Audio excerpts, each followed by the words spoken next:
What's up, everyone? So, y'all might have read some of my story, bits and pieces of some of my story.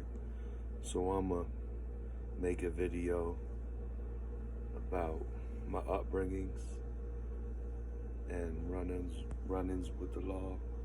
So, let me start with my childhood, my very young years, my younger years. So, I was raised by a single mother who worked all the time. She was either at work or she was at school, and she provided for me and my sisters. And my mother made sure that me and my sisters had our own birthdays, Christmases. We all went to private school. My mother made sure we went to private school. We always went, to visit the ocean at the beach every other year or every year. We always went on vacations. We had a fun childhood because of my mother. She worked very hard. We weren't the richest family, but my mother worked very hard to come up, and she continued to come up year after year. And she was able to provide for me and my sisters. So I had a beautiful childhood, beautiful, lots of friends from school, elementary, junior high, high school. Had a good, I was a good young man, you know what I mean, until I turned about 14 years old. When I turned 14 years old, I started smoking cigarettes.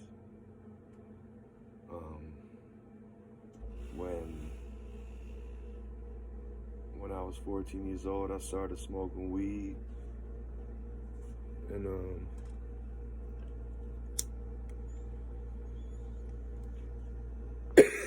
I started getting drunk at like 14. So around the same time when I was an adolescent, I started dating females. You know what I'm saying? I was dating a bunch of females and shit, you know what I mean? So when I was a preteen, I was using drugs and alcohol already, and I was dating different girls from my neighborhood or my school. And you know what I mean? I didn't know my limits when I was a young man, and I would either drink too much or get angry because I didn't have no weed. You know what I mean? And we were experimenting with cocaine. And we were out there for a minute, me and my friends, and we were living a wild, dangerous life. And the drugs and the alcohol and the nicotine caused domestic disputes between me and the females I was with. And I ended up getting 2 simple assault charges with 2 different women. And I was getting into fist fights, and I was destroying my friend's property because he was dating some girl I was dating. So I was getting charged with destruction of property.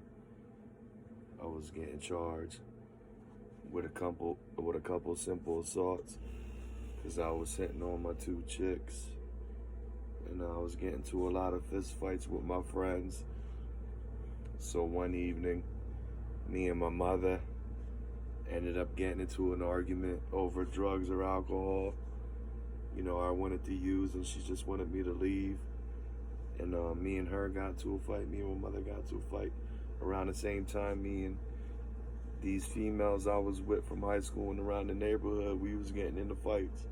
And my friends was getting into fights. And one day the cop just took me in. I was like 17 years old. One day the cops around the neighborhood just had enough of my shit. And they took me down to county jail. And I spent about 7 days in county jail on a simple assault. So, I did Then I grew up, and as I grew into, my 20s and 30s, I I had a few run-ins with the law as an adult. What they usually do is send me to the mental ward, and in the mental ward and in prison, I learned respect for authority, respect for social workers, and respect for military men. You know what I mean? But in my heydays, man, we robbed a few places. I sold a few guns to my homies before. I stole from my parents. Now, the worst my condition got is when I was hitting on them two females, and one time